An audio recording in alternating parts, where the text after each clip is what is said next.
Hello दोस्तों, railway के इस प्रैक्टिस सेट में आपका स्वागत है। आज से हम आपके लिए रोज़ 20 क्वेश्चन का प्रैक्टिस कराएंगे। किसी उत्तल दर्पण की फोकस दूरी 15 सेंटीमीटर नई कार्तीय चिन्ह परिपाटी का पालन करते हुए इसका वक्रता केंद्र स्थित होगा, तो स्थित हो जाएगा 30 सेंटीमीटर। फोकस दूरी 15 सेंटीमीटर, तब फोकस दूरी का दुगना होता है वक्रता त्रिज्या। चलिए अगला क्वेश्चन देखते हैं। अगला क्वेश्चन है, यदि किसी अवतल दर्पण पर आपतन कोण 30 डिग्री हो तो परावर्तन कोण का मान कितना होगा। परावर्तन कोण का भी मान हो जाएगा 30 डिग्री दोस्तों, चूँकि आपतन कोण परावर्तन कोण के बराबर होता है। चलिए सर्च लाइट का परावर्तक कौन सा है, तो सर्च लाइट का परावर्तक हो जाएगा आपका अवतल दर्पण। कौन सा दर्पण? अवतल दर्पण, ऑप्शन नंबर बी। चलिए अगला क्वेश्चन देखते हैं। इनमें से किस उपकरण में केवल उत्तल लेंस का प्रयोग किया जाता है। ऑप्शन नंबर ए हो जाएगा, कार के हेडलाइट में उत्तल लेंस का प्रयोग किया जाता है। चलिए पेरिस्कोप में निम्न में से किसका उपयोग किया जाता है।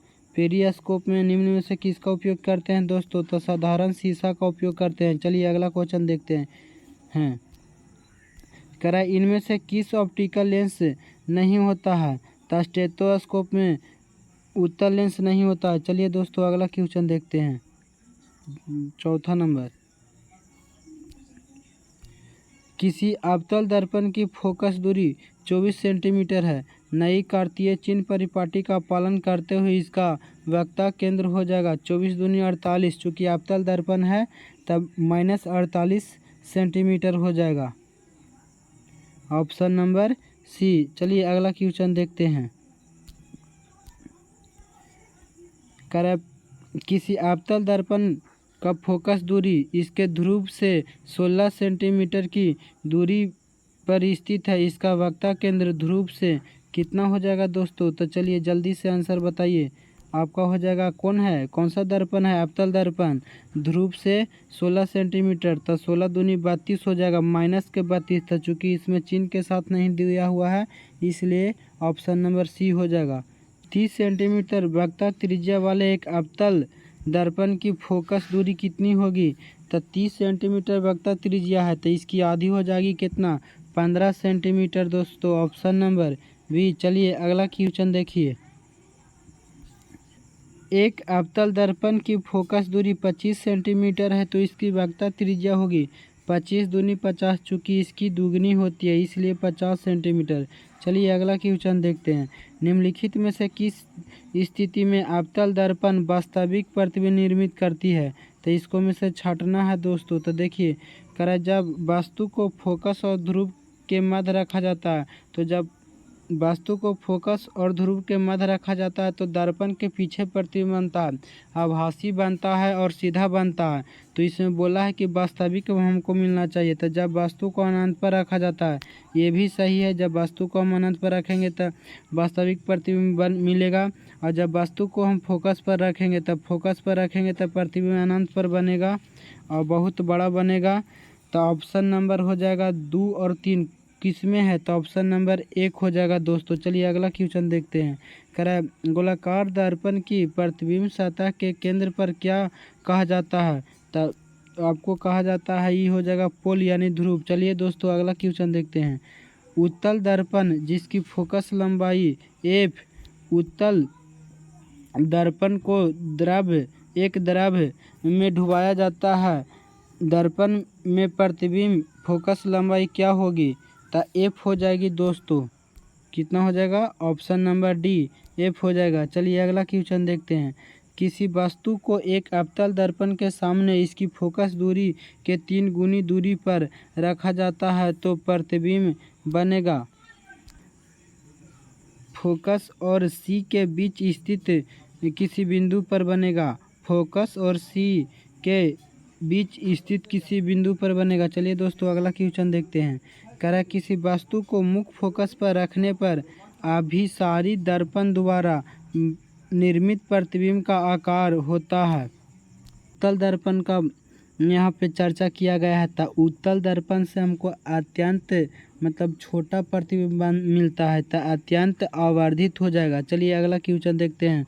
Option number D, option number D कह रहा है किसी वस्तु को गोलाकार अवतल दर्पण के वक्ता केंद्र में रखे जाने पर उस अवतल दर्पण द्वारा निर्मित इसके प्रतिबिंब की क्या स्थिति होगी। चलिए दोस्तों आंसर इसको कीजिए। बी फोकस पर, ऑप्शन नंबर सी वक्ता केंद्र पर।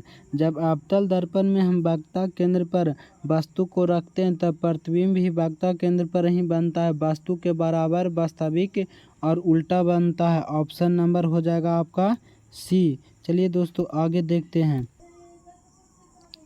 अपने बाएं हाथ में पेन को पकड़कर एक व्यक्ति अपना प्रतिबिंब शीशे में देखता है कि पेन दाएं हाथ में या निम्न में से किस घटना के कारण है। विभक्त प्रतिबिंब, कुल आंतरिक परावर्तन, पार्श्व व्युत्क्रम, अपवर्तन। तो ऑप्शन नंबर सी हो जाएगा दोस्तों पार्श्व व्युत्क्रम। चलिए अगला क्वेश्चन देखते हैं। करे बादलों का रंग सफ़ेद के कारण, बादलों के रंग सफ़ेद के कारण कौन सी है, बताइए दोस्तों। ऑप्शन नंबर ए प्रकाश के अपवर्तन, ऑप्शन नंबर बी विकिरण, ऑप्शन नंबर सी प्रकाश के परावर्तन, ऑप्शन नंबर डी प्रकाश के प्रकीर्णन। तो ऑप्शन नंबर डी हो जाएगा दोस्तों प्रकाश का प्रकीर्णन के कारण। चलिए अगला क्वेश्चन देखते हैं। प्रकाश की एक पुंज द्रव्य में नंबर ए रमन प्रभाव, ऑप्शन नंबर बी टिंडल प्रभाव, ऑप्शन नंबर सी स्नेल प्रभाव, ऑप्शन नंबर डी हीगन प्रभाव। ऑप्शन नंबर बी हो जाएगा दोस्तों टिंडल प्रभाव। कौन सा हो जाएगा टिंडल प्रभाव। चलिए करा एक चम्मच जो टेढ़ा दिखता है किसका उदाहरण है। चम्मच टेढ़ा दिख रहा है किसका उदाहरण है दोस्तों बताइए। बिंदु किसका है दोस्तों बताइए। ऑप्शन नंबर हो जाएगा बी अपवर्तन। चलिए अगला क्वेश्चन देखते हैं। करा कि जब प्रकाश की एक किरण संघन से, प्रकाश के किरण कहाँ जा रहा है दोस्तों संघन से, कहाँ से जा रहा है संघन से। मान लिया जाए कि ई वाला क्षेत्र क्या है खूब संघन है, तो प्रकाश के किरण संघन माध्यम से विरल माध्यम में, तो संघन माध्यम से विरल माध्यम में जा रहा है तो क्या होगा अभिलंब से दूर भागेगा। संघन माध्यम से विरल में यात्रा करती है तो यह किस दिशा में मुड़ती है, तो अभिलंब की ओर तथा धीमी हो जाती है।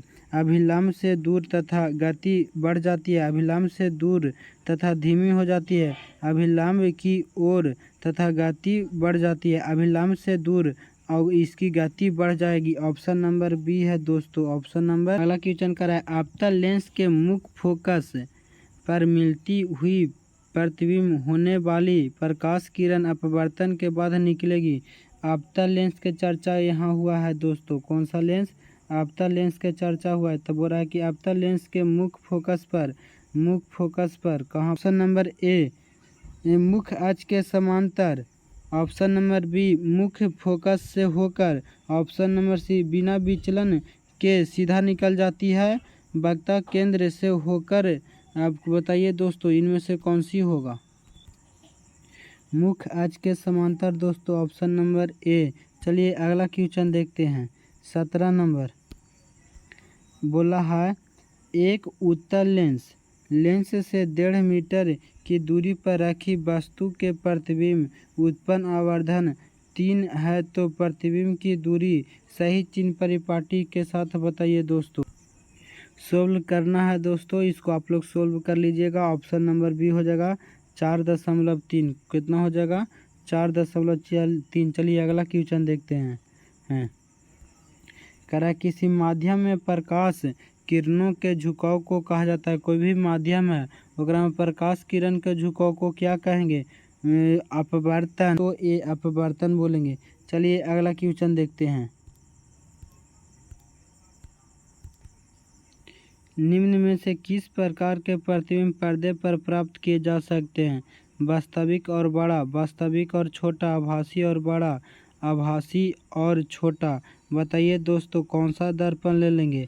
तो ऑप्शन नंबर हो जाएगा ए। करा वास्तविक और बड़ा प्राप्त कर सकते हैं और वास्तविक और छोटा है, तो ये दोनों प्राप्त कर सकते हैं। ऑप्शन नंबर सी हो जाएगा दोस्तों। कौन सा हो जाएगा? 19 के ऑप्शन नंबर सी। चलिए अगला क्वेश्चन देखते हैं। गोलीय दर्पण के मुख्य अक्ष के बारे में इनमें से कौन सा कथन सत्य है? कौन सा दर्पण का चर्चा किया है? गोलीय दर्पण के मुख्य अक्ष के बारे में इनमें से कौन सा कथन सत्य है? तो कथन को पहचानना है। कर यह दर्पण पर अभिलंब होता है। आपतन बिंदु हमेशा मुख्य अक्ष पर स्थित होता है। मुख्य फोकस हमेशा मुख्य अक्ष पर स्थित होता है। 20 के दोस्तों बताइए। ऑप्शन नंबर हो जाएगा आपका डी। ऑप्शन नंबर हो जाएगा डी। Option number D. करा यह दर्पण पर अभिलंब होता है, तो बिल्कुल सही, दर्पण पर अभिलंब होता है। मुख्य फोकस हमेशा मुख्य अक्ष पर स्थित होती है। मुख्य फोकस हमेशा मुख्य अक्ष पर स्थित होती है, ये भी बिल्कुल सही है। तो आज के लिए इतना ही दोस्तों, बाकी कल लाएंगे। आज के लिए कुछ त्रुटि हुआ होगा, इसके लिए क्षमा। कल से और बेहतरीन वीडियो बनाने की कोशिश करेंगे। बहुत दिन से वीडियो बनाने के लिए छोड़े हुए थे। चलिए थैंक यू दोस्तों।